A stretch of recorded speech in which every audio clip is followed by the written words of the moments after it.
আমরা প্রতিদিনের জীবনে কত কিছুই না ব্যবহার করি, তাই না?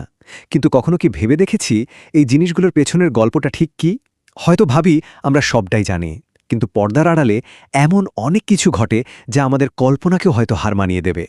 চলুন আজ আমরা তেমনই কিছু কারখানার ভেতরে উকি দিয়ে দেখি। প্রশ্নটা শুনতে বেশ সহজ মনে হলেও এর উত্তরটা কিন্তু বেশ জটিল। কারণ অনেক সময়ই প্যাকেজিংয়ের চাকচিক্যের পেছনে এমন কিছু লুকিয়ে থাকে যা আমরা হয়তো ভাবতেও পারি না। চলুন সেই রহস্যের গভীরে একটু ডুব দেয়া যাক। তো প্রথমেই আমরা এমন একটা প্রক্রিয়া দেখব যাকে খাদ্য উৎপাদনের নামে এক ভয়ঙ্কর প্রতারণা ছাড়া আর কিছুই বলা যায় না। মানে যেখানে আমাদের খাবারের টেবিলে এমন কিছু পৌঁছে দেওয়া হচ্ছে যা আসলে খাবারই নয়। হ্যাঁ, একদম ঠিক শুনছেন। প্লাস্টিকের চাল, এর কাঁচামাল কিন্তু কোনো শস্যক্ষেত থেকে আসে না, আসে সোজা ডাস্টবিন থেকে। ফেলে দেয়া প্লাস্টিকের বোতল, পলিথিন ব্যাগ, এই সব কিছুই হলো এই তথাকথিত চাল তৈরির মূল উপাদান। একবার ভাবুন তো, এই পুরো প্রক্রিয়াটা কতটা যান্ত্রিক আর নির্মম। এখানে ফেলে দেওয়া আবর্জনাকে নিপুণভাবে রূপ দেওয়া হচ্ছে আমাদের প্রধান খাবারের। প্রথমে ওইসব বর্জ্য প্লাস্টিক মেশিনে ঢুকানো হয়, তারপর প্রচণ্ড তাপে গলিয়ে তৈরি করা হয় একটা আঠালো গরম তরল, আর সবশেষে সেই বিষাক্ত তরলকে একটা মেশিনের ছাঁচে ফেলে চালের মতো আকার দেওয়া হয়। উৎস থেকে পাওয়া এই একটা কথাই কিন্তু এই কাজের ভয়াবহতা বোঝানোর জন্য যথেষ্ট। এটা শুধু একটা নকল পণ্য নয়, এটা স্বাস্থ্যের জন্য চরম ঝুঁকিপূর্ণ। এটা মানুষের জীবন নিয়ে এক ভয়ঙ্কর খেলা ছাড়া আর কিছুই না। এই ভয়ঙ্কর প্রতারণার ছবিটা একটু মনে রাখুন, কারণ এবার আমরা দেখব এর ঠিক উল্টো একটা প্রক্রিয়া, একটা সাধারণ এবং স্বচ্ছ শিল্প উৎপাদন। এই তুলনাটা করলেই আমরা পরিষ্কার বুঝতে পারব কোনটা সৎ উৎপাদন আর কোনটা নয়। এই স্লাইডটাই দেখুন, পুরো গল্পের সারমর্ম কিন্তু এখানেই।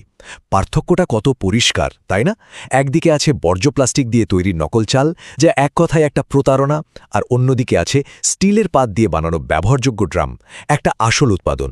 আসলে উদ্দেশ্য আর উপকরণের মধ্যেই কিন্তু সব সত্যিটা লুকিয়ে থাকে। দেখুন, এই প্রক্রিয়াটা কিন্তু বেশ সহজ আর স্বচ্ছ। এখানে কোনো লুকোচুরি নেই। স্টিলের পাতকে বাঁকানো হচ্ছে, ঝালাই করা হচ্ছে, আর তা দিয়ে একটা কার্যকারী ড্রাম তৈরি হচ্ছে। এর উদ্দেশ্যটা পরিষ্কার, এর উপাদান সবার জানা। সৎ উৎপাদনের মূল ভিত্তিই তো হলো এই স্বচ্ছতা। আচ্ছা, এবার আসা যাক এমন একটা পণ্যের দিকে যা আমাদের প্রায় সবার ঘরেই ব্যবহার হয়। এর তৈরির প্রক্রিয়াটা হয়তো প্লাস্টিক চালের মতো পুরোপুরি প্রতারণামূলক নয়, কিন্তু এখানেও কিছু প্রশ্ন কিন্তু থেকেই যায়। প্রশ্নগুলো এর রাসায়নিক মিশ্রণ আর কিছু অজানা উপাদান নিয়ে। ডিটারজেন্ট বানানোর জন্য একটা বড় পাত্রে বিভিন্ন রাসায়নিক মেশানো হয়, যেমন ধরুন সোডা, ব্লিচিং পাউডার আর P95 মতো কিছু কেমিক্যাল। তারপর এর সাথে পানি আর কিছু অন্যান্য উপকরণ যোগ করা হয়। বুঝতেই পারছেন, এই অন্যান্য উপকরণ শব্দটার মধ্যেই কিন্তু আসল রহস্যটা লুকিয়ে আছে। তাহলে আসল প্রশ্নটা কি দাঁড়াচ্ছে? এই অন্যান্য উপকরণগুলো আসলে কি? খরচ কমানোর জন্য এতে কি কোনো সস্তা বা অপ্রয়োজনীয় ফিলার মেশানো হয়? এই যে একটা অস্বচ্ছতা, এটাই কিন্তু একজন ক্রেতার মনে সন্দেহের জন্ম দেয়। কারণ একটা পণ্যের উপর ভরসা করার প্রথম শর্তই হলো সেটার সম্পর্কে সবটা জানা। তো আমরা প্রতারণা দেখলাম, স্বচ্ছতাও দেখলাম, আবার অস্বচ্ছতার একটা ধোঁয়াশাও দেখলাম। এবার এই সবগুলোকে একসাথে মিলিয়ে দেখার পালা। একজন সাধারণ ভোক্তা হিসাবে আমাদের ঠিক কী করার আছে? দেখুন, আমাদের এই আলোচনার উদ্দেশ্য কিন্তু কাউকে ভয় দেখানো নয়, বরং সচেতনতা তৈরি করা। সব উৎপাদন প্রক্রিয়াই যে প্রতারণাপূর্ণ ব্যাপারটা তা নয়, কিন্তু স্বচ্ছতা যে সবসময় থাকবেই এমনটা ধরে নেওয়ারও কোনো কারণ নেই। একজন গ্রাহক হিসেবে আমাদের সতর্ক থাকা আর প্রশ্ন করতে শেখাটাই সবচেয়ে বড় শক্তি।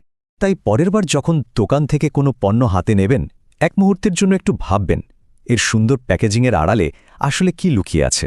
কারণ আমাদের সচেতন চোখই কিন্তু এই লুকোচুরি খেলার নিয়মটা বদলে দিতে পারে।